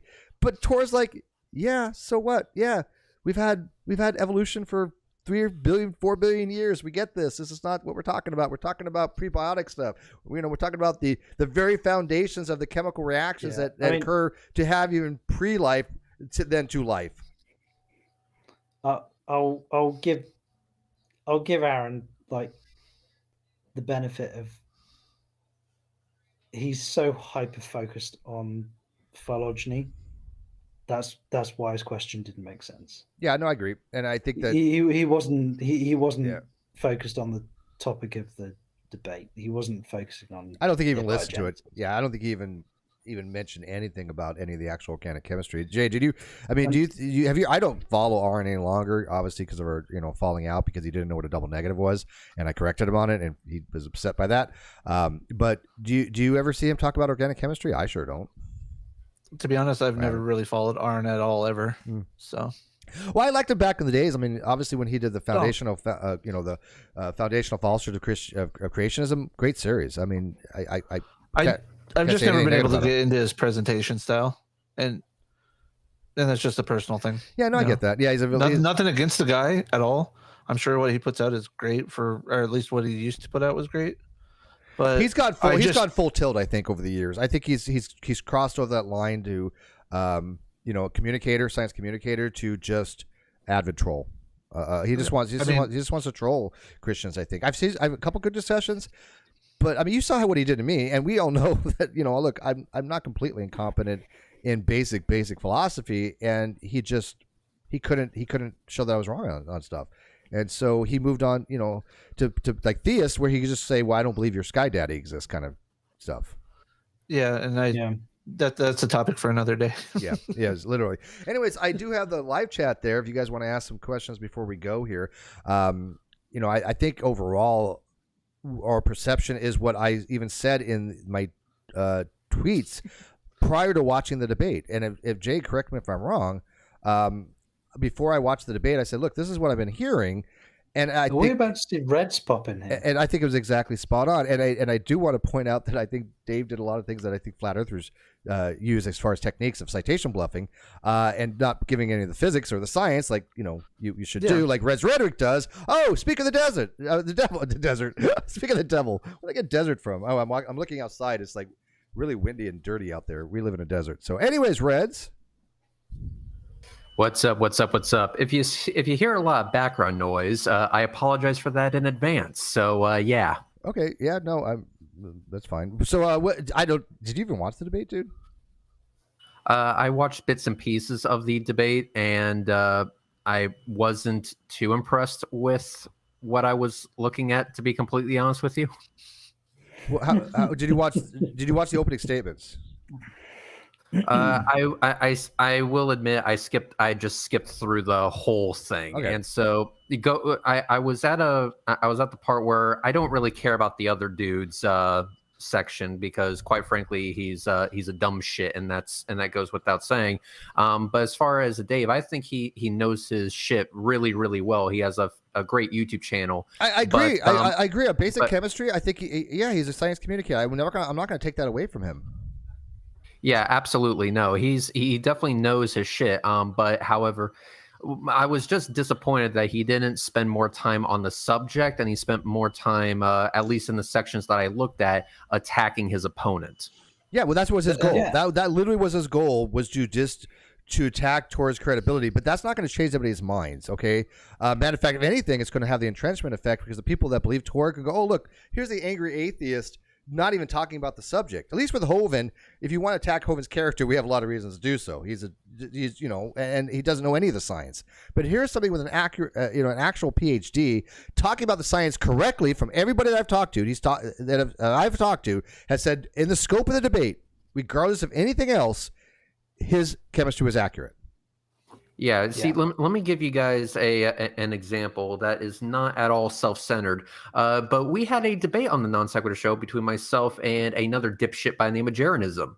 And if people were to go back and look at our history, people will know that I think he is a piece of shit. I have no love for Jeranism whatsoever. Tell me how you really feel. How do you really feel about Jeranism? How do I really Interesting. feel? Yeah, don't hold back, man. You're so reserved on your emotions, man. I think we should replace his toilet paper with sandpaper. Anyway, when I had my debate with him, though, I didn't attack him. I actually stayed on topic. I attacked the points that he brought up, the non-evidence he brought up, and during my opening statement, I didn't bring him up at all. I was presenting evidence for the globe. Now, when it comes to Dave, I wish he would have followed a same outline where he brings up the science. He focuses on only what his opponent brought up and not necessarily attacking him on a personal level, because guess what, there's plenty of opportunity to call a fraud after the fact. I mean that's why I did to Jaronism after our debate. I wish he did something similar. I can say that yes, the dude on the other side totally deserved everything Dave was giving to him, absolutely 100%. But that would have been the content for a YouTube video, not necessarily something that you would do during a debate about the subject itself. And I could agree with you on that. It's just a point. I think the Tor makes some really hyperbolic statements that he should be called out for. I think he probably does a little lying for Jesus, probably. But that, as you said, he does a lot of lying for Jesus. Yeah, well, I don't really follow Tor that much, but I mean, look at somebody like Ray Comfort. He's the quintessential lying for Jesus kind of guy, right? So I can understand when somebody would go into debate with Ray Comfort, especially like the NonSequitur show, and just shit on the guy left and right. It would be a glorious dumpster fire. I would watch it with popcorn with the rest of you. But we're talking about a formal structured debate at a semi-prestigious university that was with somebody with academic qualifications. I would have walked out if I was Tor at that point. If after his opening statement said, "Look, you're not even serious about the debate," and been done, because I wouldn't have taken that barrage. Because if, for example, let's say that Reds, you're debating somebody on a flat earther, and you're at some prestigious, semi-prestigious university. And all the person did was say, "Hey, Red's rhetoric, blah blah blah, this, blah blah blah, blah blah blah that, bad person, whatever. The Earth is flat." That's not an argument, Yeah, no, it really isn't. So, and that's why I was, and I have to really make this clear that I think Professor Dave is amazing at what he does, and when he does go in hard on these disingenuous motherfuckers, he's really good at what he does. But that is the type of content that I would like to see in a YouTube video. That's not what I would like to see during a debate. I agree. So when I had a debate with Jaron, it was about the subject. I can call him a piece of shit later. And I think Professor Dave should have waited to call him a piece of shit. Yeah, he used the same debate style he had with Hovind. With Tor, and I think that was an extremely bad mistake, because again, there's been a lot of ramifications, because I don't think he's going to get invited back to universities. I don't think that it's going to be easy to debate these people. Tor's not an easy person to get a hold of to debate. He's not a debater, and so this was a blown opportunity. I think if he would have done this on a YouTube channel, maybe it'd have been a little bit different. But he wasn't. He was there to talk about the chemistry, and he failed on that. And we have a $10 super chat from Native Atheist. Thanks for the stream, 100. Thank you, 100%. Thank you. Again, I didn't want to get too much in the chemistry, because none of us are chemists, and obviously we're going to butcher it like I have. But I wanted to get into the structure of the debate as far as the informal nature of it, especially from Dave's point of view. I still am just thinking that this is going to affect a long-term, trying to get some of these creationists and intelligent design sympathizers, because he's not an idea, to ever debate again. Why would they? Look how much you guys don't even know the struggle that we had to try to get Dr. Nathaniel Jensen on the show. You have to go through hoops with groups like Answers in Genesis, and they don't want their top dogs to go into an unregulated non-echo chamber. They don't like that very much, because they don't know what they're walking into, and it's very, very difficult. You have to abide by certain rules. As far as what Reds has just said with regards to the different fields of operation, so like the YouTube channel, formal debate, I find no fault with that. I think that actually pretty much encapsulates my opinion of the debate. It wasn't a debate. It was a person who turned up with a view that most of us disagree with a lot of training on the subject matter and an opinion on the subject matter and some foundation on the subject matter. And another guy who we, in other circumstances, would agree with quite a lot, going, well, I'm just going to ignore the subject matter almost entirely, and I'm just going to be an asshole to you because I disagree with you and I expect my minions to agree with me. Which they are, by the way, on his page. He was so proud of that. He's like, my subscribers are agreeing with me. Really pisses me off. It makes me so fucking angry. Yeah, there's Because, a difference there between a debate and a yo mama fight. Yeah, That's exactly. See what I'm trying to illustrate here. And Dave blocks anybody that's even dared criticize him. That reminds me. I gotta check. I don't get that. It's like, look, I criticized it before I even watched the debate, but I even told the guy, look, I am going to watch the debate and I'll give you a more accurate, fair assessment. This is just what I've been hearing, and he blocked me off that. And then he called my paper dumb that he didn't read. I'm like, okay, yeah, you're just trolling. I mean, yeah, that was a nonsense. He can just fuck off. I didn't really. It didn't bother me, of course. But I didn't get into that at all, and for my sanity, I won't. But one thing that I will say is that Dave definitely has the capability. He has the background knowledge to have a really good debate with somebody. I think the dude is top notch in his field. So, but not on this topic. Not an Origin of Life. I think he was way out of his depths. It was just about chemistry. We have to. In fairness, Steve, he's going up against people that are equivalent to Kent Hovind in terms of their knowledge base. So, usually, comparatively speaking, but Tor knows his stuff, man. Dude, this was a race between a Toyota Prius and the Hennessy Venom F5. Okay, let's not bullshit ourselves. Dave would absolutely walk the living. Dave would walk all over these motherfuckers, but if it were to be in a structured and moderated setting, and I mean actually structured and actually moderated, and where both parties agree to stay on the subject and only address the points on their own merits, I think that would be just amazing. That's what I expected. That's what I wanted, and Dave didn't do that, though. And guess what? Guess what? He's unaware, in my opinion, that's what everyone in reality wants to see. Everyone wants to see that. I mean, just the thought is making me really hard right now. Can you imagine had Dade actually gone up to that blackboard and maybe not got it perfectly correct, but maybe he at least tried to show some kind of polymerization method that would have worked and probiotic. And sure, Tur would have torn it apart because there isn't a solution to that as of yet, from what I understand. But he didn't even bother. He citation bluffed too. He said, "Look, here's a paper that does this," and no, it doesn't. I think my biggest issue with Tor's argument is it's not a God of the gaps. It's not an irreducible complexity argument, and he did at least have the integrity to stand up and go, my position is I don't know. Yeah. No, I thought Tor did well. I did. I thought Tor did pretty well in the debate.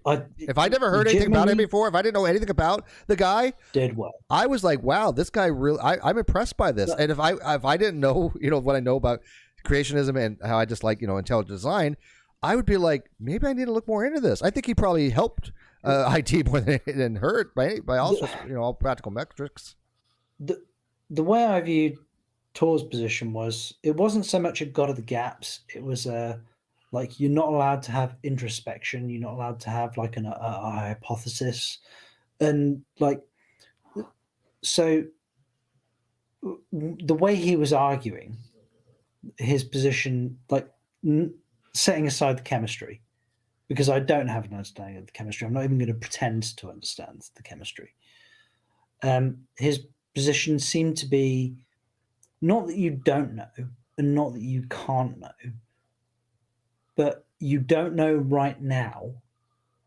And we've got a gap in our knowledge, and we won't always have a gap in our knowledge.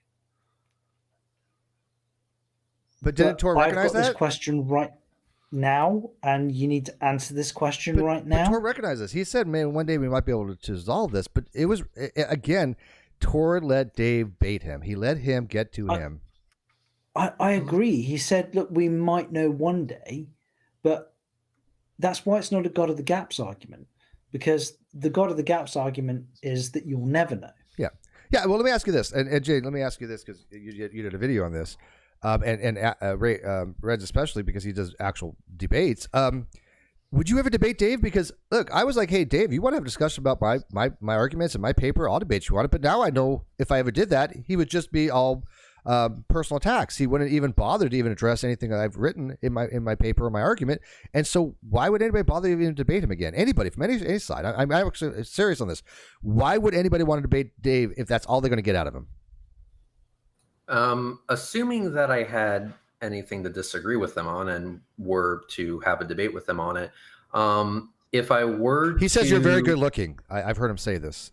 Oh, motherfucker. Okay, now we got to fight on our hands. There you go. Dumpster fire time.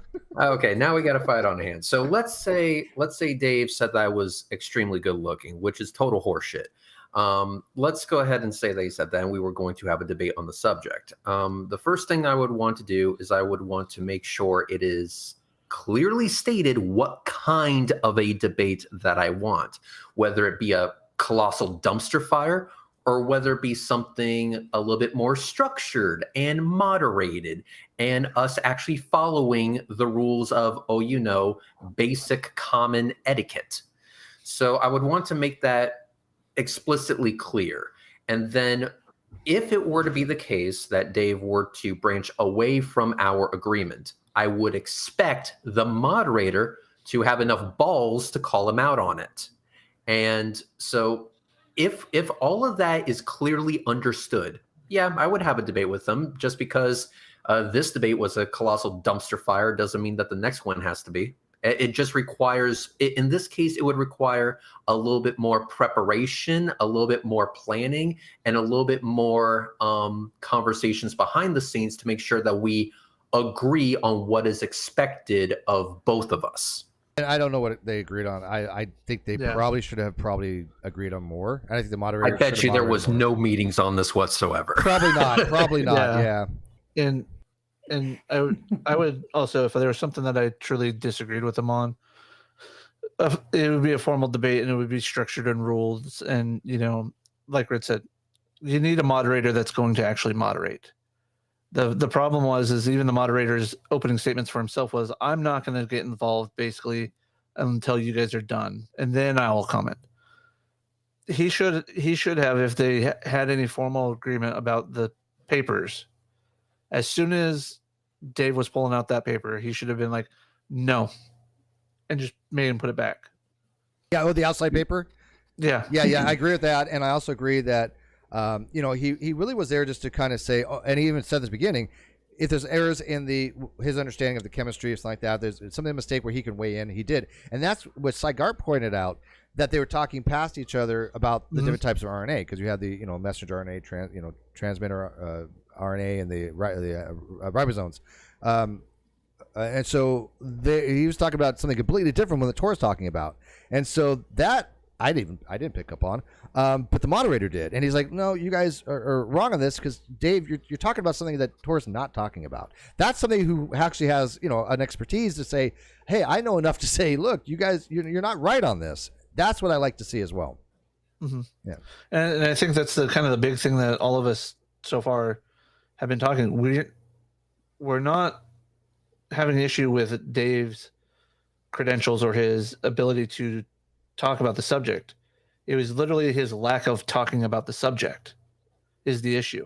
Yeah, but again, he's not. Again, I don't know attitude as well. I don't know how proficient he is with Orange to Life. I mean, I'm not diminishing his qualifications as far as like a chemistry. He has a BS in chemistry, but he's not a master PhD level, and he's certainly not an expert on Orange Life. But neither was Tor, and Tor probably knows more about Orange Life than anybody in that room, besides maybe even the moderator. But I don't know his. But I know he has. But that goes to my point, though, is that I'm not saying that he's an expert. I'm saying that he has knowledge. He should be able to take the topic and be like, okay, this is what I need to do to have a discussion on it. Yeah, exactly. Yep, and have a discussion on it.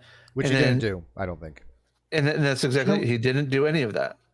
Do you know what I think the thing for me is? The thing for me is that if it's not an authority thing, but if I'm going to accept that a person knows more about a particular topic than me, which is most people on most things, because I consider myself to be a generalist. So I know a little bit about a lot, but I'm not a specialist in any particular subject. So every subject that I discuss with people, I'm almost always in the company of people who know more about that subject than I do. If I perceive a person as having a degree of humility and are likely to be able to admit that they're wrong when they tell me that they think they're right, that has more weight. If I perceive a person as not being able to tell me that they're wrong and they tell me that they're right, then them telling me that they're right has almost no fucking weight. I guarantee it, dude.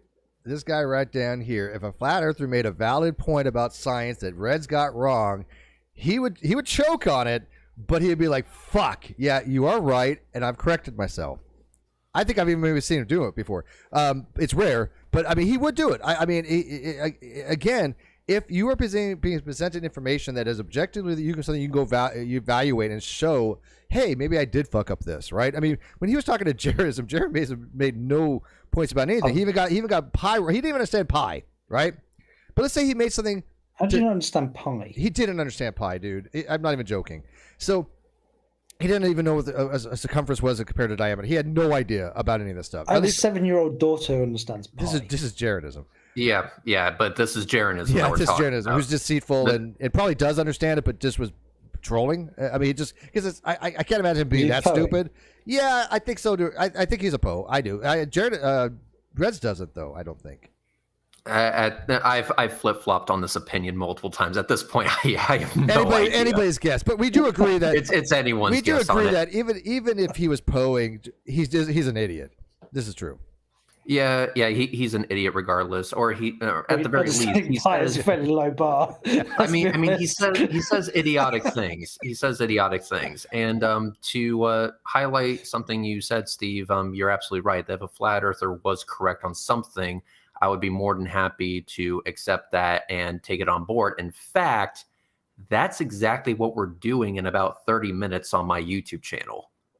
Yeah, what's going on? Because I'm going to be wrapping it up this soon because I want to listen to you in the background while I lay down. A flat earther had some criticisms about my ISS observation back in 2020. These criticisms are actually correct, although they are completely unimportant, and he's going to find out why. But he was correct about something, and we'll go into details anyway. I don't want to. Earth is flat. Yeah, of course. No, you don't, so I don't want to talk. I don't want to give away too much. So go ahead and hop onto my stream when we're done here. But as far as Professor Dave, again, I think he is amazing at what he does. I think he makes some great content, very entertaining and funny as fuck at times too. I mean, I've caught myself laughing my ass off at some of the shit that he posts, and it's absolutely great, top-notch stuff. But for this debate, what I would have liked to see is not something I saw. This is the type of content I would like to see in a standalone YouTube video where the whole point is just a dog on somebody. Sure. And that's all well and good. But for this debate, I was not impressed, to say the least. But like I said, no disrespect to Dave. I think he's absolutely amazing. But if there ever is a next time, which I don't think there is going to be, given the shit that we just said. If there is a next time, I've linked to his videos before. Maybe. I mean, listen. If there is a next time, all I'm going to say is, let's try to make the debate about the subject. Yeah, I agree. It's funny because I've had some people find minor errors here and there with some things I've said, and I'm like, oh shit. And I just correct it, or what you said. It's called the thesis or fallacy of a relevant thesis. They'll say, "Hey, look, this is this," and you can say, "Yeah, that's true, but it's irrelevant. Who cares?" It's called the fallacy of a relevant thesis. It's a form of red herring. It's like, okay, I'll grant you that. Absolutely, you're absolutely right. People do it to me all the time. Steve, this. I'm like, yeah, that's true, and it's like, so what? It's like if I argue to you, hey. If a flat earther says, "Hey, Rez, yeah, 1 + 1 = 2," you're like, "Yeah, but what the hell does that have to do with the argument?" I have that happen quite frequently. That's absolutely true. 1 + 1 = 2, and that's fine. That's great. What's your point? yeah, and that's what I see often. But I will put the link to your upcoming debate in the video description so people can watch this after the fact and then just go over there and enjoy that. Well, let's hope it's a debate. It all depends if the dude actually shows up, which I don't have high hopes for. Yeah, that's the hard thing to get flat earthers to show up. Same thing with it's so funny because I put out a challenge. Who are you debating, Reds? Do you know what's his name? You want to put it out? Oh, the guy, Thoughts by Jer, no relation to Jared. no relationship to Thought by Jay Brown. So Thought by Jer is his handle on Twitter.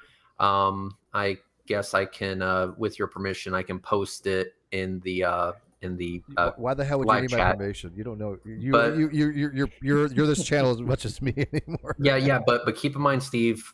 Keep in mind, if I post this link, there are some side effects to people clicking on it. That includes explosive diarrhea, spontaneous penis face growth, rickets, sores, colds, the bubonic plague, a whole bunch of nasty shit. That's basically your channel in a nutshell. Okay, they're posting it then. Yeah. I was gonna say, isn't that Florida? It's so funny. Pretty much, because that's literally every dude I've met in Florida.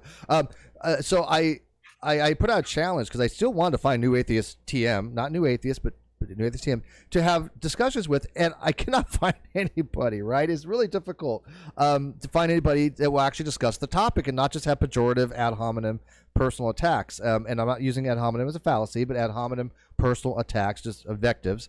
And so I know how difficult it must be you to find flat earthers because I can't find anybody that wants to talk about my paper besides the people that already agree with it. And it's like, well, it's cool, and I'll go on your channel to talk to you about my paper who agree with it, like I did with Trinity Radio with Dr. Braxton Hunter and Dr. Jonathan Pritchett.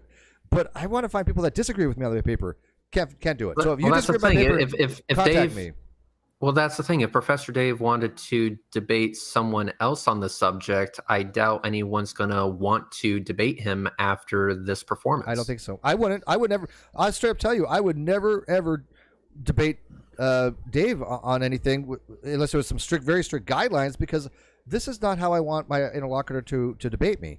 I would have just been done and walked out. And I think that nobody should debate him ever again. But that's just personally me. But I would find it difficult for an actual person with academic qualifications to ever debate him ever again. I think he blew it. Go ahead. So, apropos of what you just said about your paper, who was this Al Yako chap that was weighing in on? Yeah. Okay, so we go way back with Al. His name he goes by it's not doxed, people know. He goes by the God's Auditor. I've been friends with him a very long time. He agrees with my paper. He just finds it perfunctory in that it's true. It's trivially true. Who gives a shit? I don't think it's trivially true. I think it's a little more complicated than that, because all proofs are tautologies, right? I mean, sure, it's tautological, but every proof is. But he just doesn't find any utility for my argument. But he doesn't say my argument is by wrong. He just argues who cares? Which is fine for him. And I mean, I get along with him. It's fine. I would never block him on that, because he doesn't make any personal attacks against me. We started talking about some other subject a long time ago, and when it got too heated, I was like, dude, I'm just not going to talk to you about this topic. But as far as my paper, he doesn't say my paper's wrong. He just says, so what? No, I do concede that point. That my conversation that I had with him was along those lines. He seemed to be more sort of like, the argument's incomplete and you don't explain it to people. Yeah, I've heard that from him, and I don't really know where he's going from. I really did. I tried to understand it. Incomplete. It's not.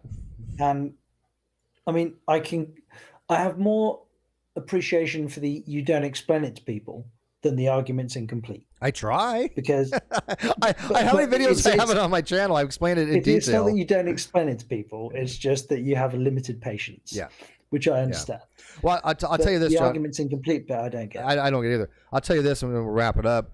When I went on to Dr. Braxton Hunter's channel on Trinity Radio, and you guys can go watch it, it was a very good discussion. I got to tell you, it was the first time that not just one, but two people articulated my argument in a way I went, holy shit, you got it. That's it. That's really the crux of it. I don't remember any time I've had a discussion with somebody on my channel about my paper or my arguments where I go, yeah, you got it. No, it's more like, no, I don't think you have a clue what the hell is talking about, and you're just straw manning, and I don't want to waste time with straw manning arguments. It's just not productive. They literally got it, and props to Braxton Hunter. and to Pritchard on that. And Pritchard found an error in my paper, believe it or not. It's been out how long? And I fixed some grammatical. He found one minor word error that nobody caught, but it was, in my opinion, something I needed to fix. And so I did re-upload a new copy of the paper. It didn't change the logic. It didn't change anything of any consequence, but it was just a simple technological word error. But he understood paper well enough to find that error. And when he pointed out to me, I was like, oh, damn, dude, you're right. There's no argument. There was no, oh, you're an idiot, blah, blah. I'm like, you're right. Because we both understood the paper. And when he pointed out to me, it stood out like a sore thumb, right? Does it make sense? Yeah, of course. Yeah. So I mean, it was nice. It was nice. I like when people find stuff like that. I asked them to find an error, and I corrected it. It's like a grammatical error, essentially. Yeah, it was just where I honestly, it doesn't change the meaning conveyed. I used some contrary versus subalternation in one place where it should have been subalternation, and I used some contrary. Most people would never have got that. It was just a grammatical thing. The logic was right. I just labeled I just worded it wrong in one particular place. Minor error, It didn't change the logic, though. But would you have known? No, I mean, it's not a logical part of the paper. Yeah. Anyways, let's wrap this up. I know Reds has a debate to get to. So, Reds, why don't you say what you got to say, and as you say, go home. Well, I know you're a little more vulgar, but whatever. I don't want to steal your tagline.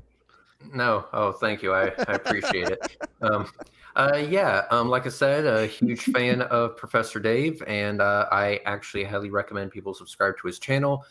If he ever has the opportunity to have another debate with one of these ass clowns, I just hope and pray and wish that he spends more time on the subject rather than attacking his opponent. Personal opinion, but that's just me. Anyway, talk to you guys later. I really agree. I totally 100% agree with that. All the people that have answered questions, I got to wrap this up.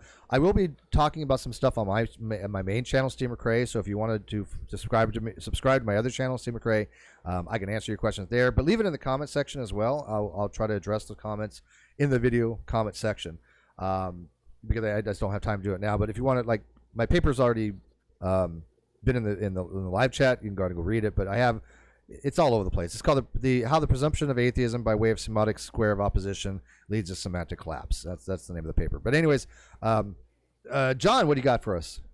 Your summation thoughts. Just generally disappointed. You are. You really. I feel it. I hear it in your voice. You really have. You feel about this. You have some emotional vested emotions on your disappointment in this. You wanted to have more. It's an area of science that I feel that I am fundamentally lacking. My chemistry, my biology is fucking atrocious. And I was hoping to not only be presented with two people that were invested in two particular positions, but also to be presented with two positions that seem to be thought out and rational, and to actually give me something to think about. Mm-hmm. And I ended up going, you guys are fucking morons. Like I would have learnt more. This would have been better time invested playing with my dog. Yeah, I think Tor tried. I think listening to this debate. I think he did try. I think it was just he was just so frustrated, and it pissed me off. It really annoys me because this is where I see this as being this polarization between two groups that can't have a conversation with one another, that can't have a legitimate disagreement with one another. Yeah, well, we have two camps because if you go to the comment section, I can almost guarantee I did have Tor's comment section because I was watching from his video and stuff like that. So he was talking about science, but all Dave's fans are like, "Oh, Dave destroyed Tor." But if you ask any one of them, how, they have no answer. How did he show the chemistry was wrong? He didn't at all. He didn't. So that's what I think was the difference. Just to put this in context, I have. So I've a sister, two brothers, and there's me, and I also have 3 very, very good friends. As in, we're all groomsmen at one another's weddings. We flew thousands of miles to get to one another's weddings. If one of us phoned the other person and went, right, so I've just found out I'm in kidney failure, the next question out of our mouths would be, okay, when am I getting tested? Am I seeing if I'm a match for you then? Like, I mean, that will be the default position. The friends, my brothers, none of us line up politically, like scientifically, politically, at all. We disagree about almost fucking everything. We can have fundamental disagreements about, like, literally kick ass, drag out, screaming, shouting matches, and we can get to the end of it and go, all right, well, that's the end of that discussion. Should we go and have a beer? Yeah, it's what it should be. All right, man. Yeah, I appreciate it. The way it should be. I appreciate it. I'm gonna get thoughts from the final thoughts from Jay Brown, and then I'm gonna wrap it up. Somebody in the audience is just like, James was destroyed. He argued like a flat earther. And yet, I guarantee that person didn't watch the beginning of the show. That was clearly not the case. Look, and I'm not proponent of. I'm not sticking up for ID or saying anything about the honesty of Tor, but Tor, as far as chemistry in that debate, Tor annihilated Dave. It was just no contest. Dave didn't bother to ever address anything that Tor said. He just citation bluffed, and I find that to be disrespectful. I find it to be exactly what I would expect from the other side. This is what I see the other side doing. This is what Nephilim Free does. He's a creationist. He citation bluffs all the time. This is what Dave did. And every single PhD I've talked to, both in biochemistry and in biology, agrees none of the papers he cited refuted Tor. Not one. And these are atheists, these are theists. It doesn't matter. The science is objective. Tor citation bluffed. But anyways, thoughts of Jay Brown? Take us out, man. What do you got for us? Leave me your thoughts. Yeah, just I think this boils down to, like you're talking about, John, earlier, is two people on opposing sides not being able to talk to each other. And the problem is that each one wants to shut the other one's opinion down without actually listening to each other. And that's kind of the problem that we're having right now with just people having discourse on social media. It doesn't matter what platform. We are unable to communicate because you're not willing to listen to each other. That's basically the whole premise of my video where I was talking about the Twitter thread that you had, Steve, with Professor Dave. It's not that you weren't trying to say, hey, I'm going to watch this and I'm going to be as unbiased as I can. And Dave was just like, well, the people you're telling you it was like this are stupid. They don't know what they're fucking talking about. He wasn't listening to the fact that you were saying, hey, this is what I'm hearing. Maybe you should, maybe give it another watch and be honest it's about it. It's ballsy to say people like Sygart are stupid. It's ballsy to say, look, I'm not going to name all the PhDs I talked to, but I can guarantee none of them were freaking stupid. Not a single one of them. And it's just it's ballsy to him to say, oh, the people you talk to must be stupid. No, I talked to some very, very educated people. But even still, the people, even the lay people, they were going like, Dave, what are you talking about? Nobody knew. Yeah. And that's the other thing I want to talk about is the fact that he did the attacks on Tor about being a pathological liar, being, all the pejoratives that he used. It doesn't help your case when you are trying to talk about a particular topic. If you're not going to talk about the topic, if all you're going to do is do this, I'm the first person that will say that, I believe in free speech. And I'm not like absolute free speech where you can actually call for violence, but in the scope of the law, if it doesn't violate any criminal law, guess what? You can say it. I don't care. I'll die on that hill I'm for on board you. with you on that. I'm okay with that. Yeah. There might be social ramifications, but yeah, sure. But the point being is that the way Dave approached this and the way he came out was that Tor and people like him shouldn't be allowed to have their opinion on the origin of life because they lie about their faith or they lie about their positioning with their faith and science, which I don't think is necessarily true, but I don't know Tor well enough, and I sure as heck don't know Cy very, very well because I just met him today. But the point I'm trying to make is that you can have people who believe in science and believe in faith and can separate the two. like I said earlier. It's just that I think that Dave can't reconcile that position. Because he's the angry atheist type, and I don't think anybody's ever going to say that Dave is like a philosophy dude. I'm sorry, I can't buy that. Science, sure, but basic science. He's a communicator. He's a science communicator. I don't think he has real expertise in anything, but I think he's a good science communicator on a lot of things. I'm not claiming any expertise, but I know again a lot of experts. The fact that on that Twitter thread, the way he was, talking about philosophical stuff, to me, I was like, I consider to be incompetency. It was so bad. And that's what I was saying. Hey, look, I'll debate you on this topic. I'll debate you on the philosophy that we're discussing. He wouldn't do it because it's outside his wheelhouse. So he just instantly turned to troll mode.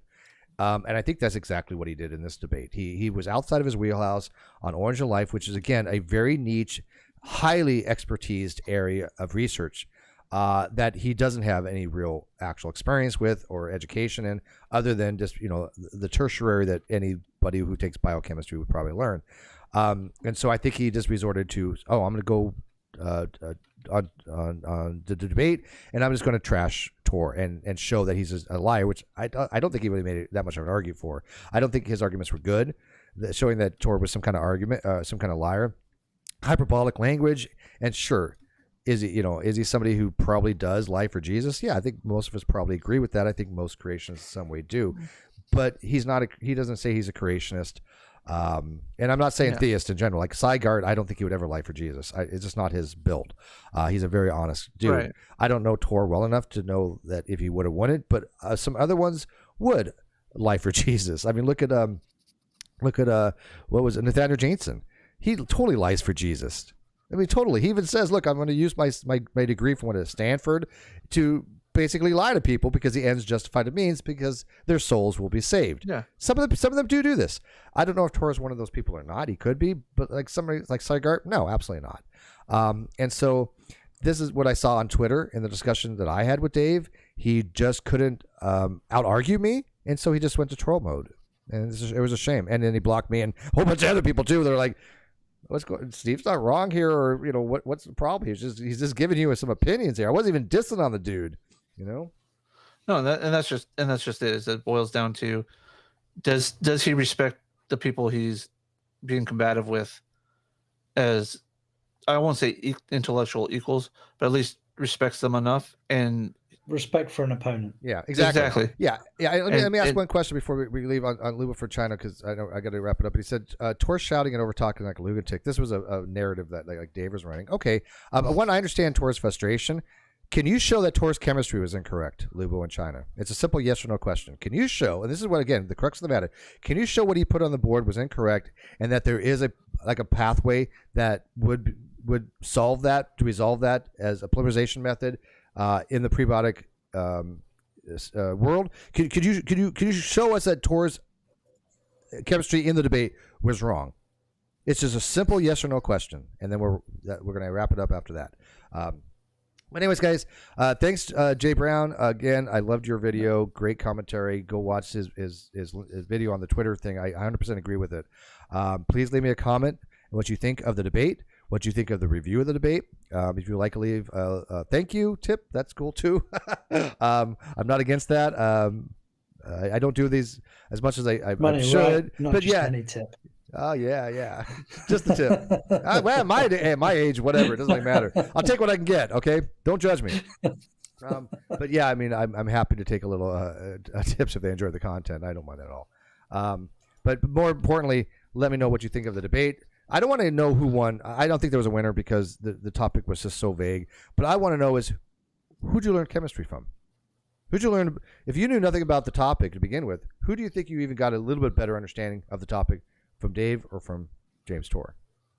Do you think Lobo's going to answer yes or no before we go? Or do you think he's going to like write it out there?